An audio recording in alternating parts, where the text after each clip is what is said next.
வணக்கம் நண்பர்களே.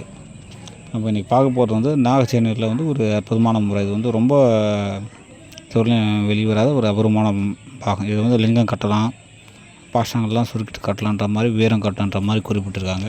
அதோட முறைகளை இப்போ பார்க்க போகிறோம். இதுக்கு நம்ம தேவையான பொருள்லாம் பார்க்க போகிறோம். என்னென்னன்றது முதல்ல வந்து வெடிவிப்பு திராவகம் இறக்கணும். அதோடதுக்கு பாகம் பார்க்க வந்து என்னென்னாக்கா, வெடிவிப்பு 5ஆம் காசல் வந்து 10 பழம், சீனை 8 பழம். இது ரெண்டுத்தையுமே வந்து நம்ம கல்வத்தில் நல்லா ஒன்று அரைச்சி 10 கிராம் வீரம், 10 கிராம் பூநீரம் சேர்த்து வந்து நம்ம கண்ணாடி குப்பியில் வந்து திராவகம் இறக்கணும்.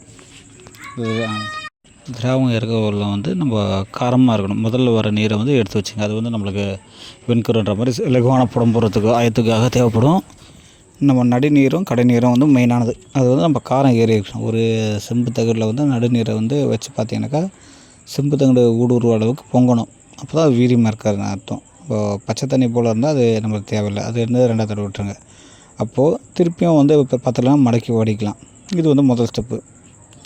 அதுக்கப்புறம் வந்து இந்த நீர் வந்து நம்ம நல்லா காரமாக இருக்கணும் நம்மளுக்கு. ஏன்னா அடுத்த ஸ்டெப்புக்கு போகிறதுக்கு வந்து வீரியம் இல்லைனாக்கா இது அந்தளவுக்கு பிரயோஜனப்படாது. அடுத்தது என்ன பார்த்தீங்கன்னாக்கா, நாகம். நம்ம நாகத்தை வந்து நம்ம 21 தடவை வந்து நவாச்சாரத்தில் தூவி உருக்கி சாய்ச்சிக்கணும். அதுக்கப்புறம் பார்த்திங்கன்னா, நம்ம நவாச்சார ஜெயநீர்னு போட்டிருக்கோம். அன்னபேதி முறையில் வந்து போட்டிருக்கோம். அதில் வேறு ஏதாவது நம்ம கல் சுண்ணாம்பு இந்த முறையில் போட்டிருந்தாலும் அந்த நவாச்சத்தை எடுத்து கொஞ்சம் கொஞ்சமாக கிராசம் கொடுக்கணும். அப்போ நாகம் வந்து ஓரளவு கட் ஆகிடும். இந்த நாகம் வந்து ஒரு பழம்னு வச்சுங்களேன், ரசம் வந்து 2 பழம் அளவு. இல்லைனாக்கா இந்த நாகம் வந்து 4 பழம் எடுத்துக்கணும், ரசம் 2 பங்கு எடுத்துக்கிட்டு நம்ம வந்து தொந்து வைக்கணும். முதல்ல வந்து நான் சொன்ன மாதிரி வந்து கரண்டில் வச்சு உருகிக்கிட்டு சூடாறினோன்னா அந்த 2 பழம் ரசத்தோட சொல்ல ரெண்டும் சேர்ந்து புட்டாகிடும். அப்படி பக்குவமாக பண்ணணும். அப்படி முடியாதவங்க வந்து எண்ணெய் ஊற்றி மேலே வந்து 2த்தையும் உறவாடி பொறி பண்ணிக்கலாம். ஒரு கரண்டில் வந்து நம்ம தேவையான அளவு நாகத்தை வச்சுட்டு அது மேலே வந்து ரசத்தை ஊற்றி அது மூகிற அளவுக்கு நல்லெண்ணெய் ஊற்றி கொஞ்சம் சிறு தீயாக கொடுக்க சொல்லுறது. நாகம்லாம் வந்து இந்த 2 பழம் ரசத்தை ஏற்றிக்கிட்டு புட்டாகிடும். இது வந்து இலகுவான முறை தான். ஏன்னா இது வந்து மேலே தெரிக்காது, எந்த அளவுக்கு இல்லை, கொஞ்சம் சேஃபாக பண்ணிக்கலாம்.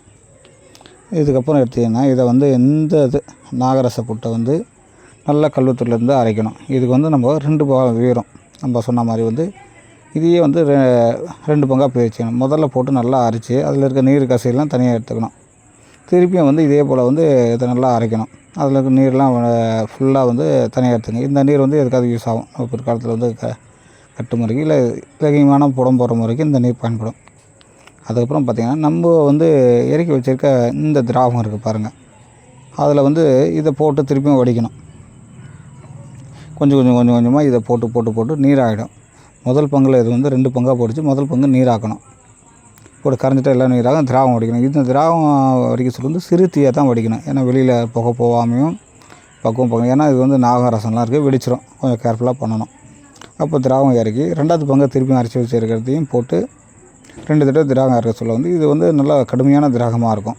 இது வந்து நம்ம நாகஜனீர்லேயே வந்து இது ஒரு மெத்தடு. போன தடவை பார்த்து நம்ம அப்படியே கரைச்சி எடுத்துக்கிட்டோம். இதை கடுங்காரமாக நம்ம திராவகம் இறக்குறோம். இது திராவகமாக மாற்றுறோம்.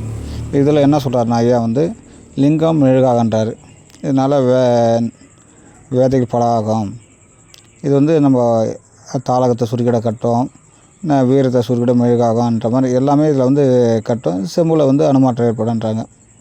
இதில் வந்து துருச துவச்சி வைக்க சொல்ல வந்து கடுமையான சுண்ணமாக மாறும். அதை மேற்கொண்டு வந்து நம்ம அண்டை சுண்ணம் பண்ணியோ இல்லை வந்து வங்க சுண்ணத்தில் கவசம் கட்டி போட சொல்ல வந்து உயர்ந்த துருச சுண்ணமாக மாறும்னு சொல்லியிருக்காரு. இந்த பாகம் வந்து கொஞ்சம் கைப்பக்குவமாக பண்ணணும். மடக்கி திராவகமாக இருக்கிறதால வந்து கொஞ்சம் அனுபவம் இல்லாத பண்ண வேண்டியதில்லை. இது எளிமையான முறைகள் தான்.